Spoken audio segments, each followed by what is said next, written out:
Welcome, champions, to the next overview and tier list ranking on any new or reworked champion for the current event active in idle champions. This is where we'll break down their mechanics and place them in my overall tier list for every champion in the game. And really quick, look at my cat while I give the reminder that I'm streaming on Twitch. And anytime there's something new to talk about on idle champions, I'll be streaming the same day yapping about it there. So if you're catching this video when I published it, stop in and say hi. Anyway, we started off this event with the new champion Cass, an interesting and fun competitive new DPS. Because of the staggered releases through the Worth the Wait augment, we now have the reworked Voronika to talk about. So let's break down this chaotic evil Eladrin elf druid in Seat 1, shall we? She still revolves around building up her Dark Lord form by completing goals each adventure. She will interact with these goals a bit differently now, but the concept remains the same. She's a bit weaker in her starting ghostly form until you unlock that Dark Lord form, amplifying her abilities. Her base attack still functions the same, a single magical hit in her ghost form, amplified to also deal 1 second of bud damage every second for 5 seconds, with a damage over time effect in her Dark Lord form. Her ultimate attack isn't even unlocked until you attain her Dark Lord form, but when you do, she will move to the front of the party, pushing back all monsters a short distance, and deal ultimate damage. Any surviving enemy will deal 90% less damage for 30 seconds. The boss/enemy enrage timer will also fill 200% slower for the duration. First off, with her formation abilities, it's important to note, like with Cass, that Voronika counts as dead for all those undead-based mechanics, but is effectively alive. This is particularly important for Cass and Desmond, as they both pre-stackatively scale with undead champions. She counts as undead both in her ghost form and her Dark Lord forms. Calculating guidance works mostly the same, but is increased in different ways. Still a positional buff that increases the damage of those 1 column in front of her, but you can increase this to 2 columns with a feat. Now, this will be increased for each slotted key ally, which is a combination of Black Dice Society members, with other options to be determined by your specialization pick, so keep that in mind. Also, it will scale additively at first, but will scale multiplicatively once you unlock her Dark Lord form. This formation ability will be increased through Ultimate Power, which has changed a little bit. It still increases the effect of calculating guidance for each use of an ultimate while she is in the formation for the current adventure, but now it stacks multiplicatively, but at a much lower percent. This is very similar to how Cass's Mortal Pawns works, a high stack cap with a very low percent, but stacking multiplicatively. Meaning early on this will be a very low increase, but if you dedicate the time to it, it ends up being a great increase to her damage buffing capability. If you take the time to stack it up to the cap of 100,000 stacks, this is a 2.5 E45 increase before scaling. But obviously using 100,000 ultimates in a single run will take time. Her puppet is no longer decided based on random chance through a specialization pick.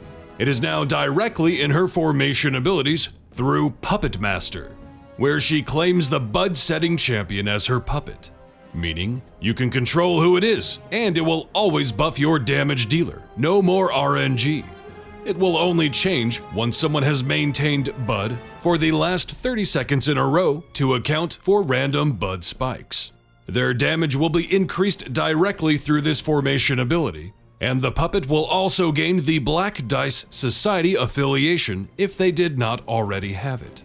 Puppet Master's effectiveness is increased through Speedrun, which starts at, before item level scaling, a 10,000% increase. However, this will be multiplicatively decreased by 10% 5 minutes after the adventure starts, and by another 10% for every minute after that, until you attain her Dark Lord form. Note that this time passing is real-life 5 minutes, not in-game 5 minutes, so using time acceleration and other speed mechanics really helps finish this in time. So then the question is, how do you unlock her Dark Lord form? Through Search for the Crown. Voronika will have 3 goals every adventure to complete in order to unlock it. The first two goals are predetermined, as having her reach level 750, using 50 ultimate attacks with other champions, but the third goal is determined by her specializations. So since her specializations are so important for determining her goals and her key allies, let's go ahead and take a look at those right now. She still has two sets of specialization options, but they're completely different from how they worked before. The first to determine goals and key allies, and the second a way to further increase damage output. First, she chooses between Embrace Evil, which will make your key allies be those who have the evil alignment, and set the third goal to require 2,500 enemies to be slain specifically by key allies. Make sure only evil champions are landing killing blows, and don't use familiars for this one. Also, you might notice, this right here makes her fit perfectly with Cass, since she is an evil undead that scales with an entire evil formation. Another option is Hunt the Favored, where champions with a favored foe become her key allies, and her third goal becomes slaying 500 enemies that are classified as favored foes. This is quite an easy one to attain if you just stop in an area with a favored foe, or use someone like Dynahair or Viconia, who constantly spawn their favored foes. The last option here is Weaken the Fools, where champions with the debuff role become her key allies, and you must apply 1,750 debuffs to enemies. Slot in a bunch of debuffers and this shouldn't take too long. Plenty of decent options like Nova, who debuffs every enemy that spawns right when they spawn, or there are many who apply their debuffs in an area of effect or have multiple applications of their debuff. After you've decided which way you're leaning for your key allies and search for the crown's third goal, you now choose which damage increase you're going to lean into. First up is Battle Magic, which will have Veronika's puppet additionally cast an explosive magic missile at a random target after the attack, which deals 1000% of their normal damage to all enemies in a small area. This is a good way to give a DPS that does not normally have an AoE have one. This does not grant your DPS the magic tag though. The next option is Powerful Focus, where Veronika's puppet has all of their incoming positional effects increased by 75%, and their basic attack will knock back any enemy's hit a short distance. A great option if you're focusing on positional effects in your formation.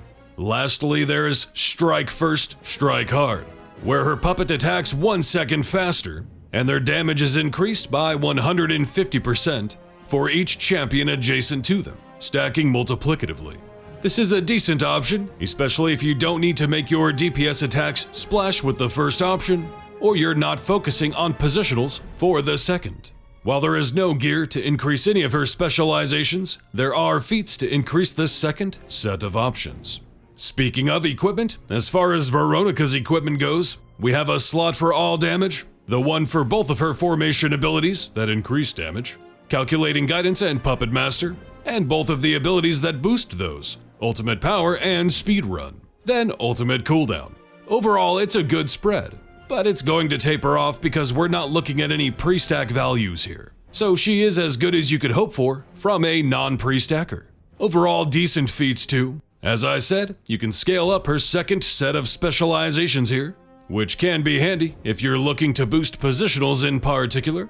Mechanic changing feats, like increasing Calculating Guidance's distance to 2 columns instead of 1, and one that increases the base effect of speedrun by 900%, but also increases the reduction to 20% and starts reducing at 1 minute, as well as adding elves to her key allies.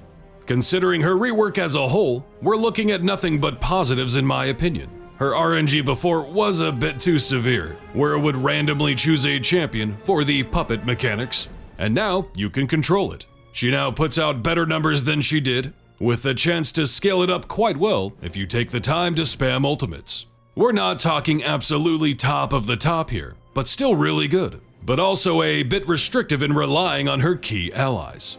On the availability side, just a reminder that she's available for everything but Strahd, but with either Nahara or her intelligence feat, she can get in there too, so her availability is good overall as well. She dropped down to the lower B- after the reformatted tier list, and now with the rework, she's climbing back up to the A-. At the end of the day, you're looking at two alright buffs coming together to make her decent, between Puppet Master and Calculating Guidance, and a decent specialization boost, whether it be AoE and damage, positional increases, or a scaling damage buff, with the potential of Calculating Guidance becoming a very large positional buff, with time invested of spamming ultimates for hours, maybe while you're working on Umberto and or Rust. Speaking of Rust, with a little tier list updating, Rust is going to move up a bit, Gale down a bit, and Desmond up a bit, just now that he has some full potential unlocked with Cass. Thanks for dropping in. Slap that like, sub, and bell for me. Check the description to follow me on Twitter, check me out on Twitch, or join the Tyredack community Discord to stay up to date with all things of my dumb ass. Let me know what you think of the Voronika rework, and what you maybe hope to see from more of the Black Dice Society in the future, if her getting reworked is any hint toward them. But at the end of the day, the only thing that really matters. Have a hell of a time out there, champion.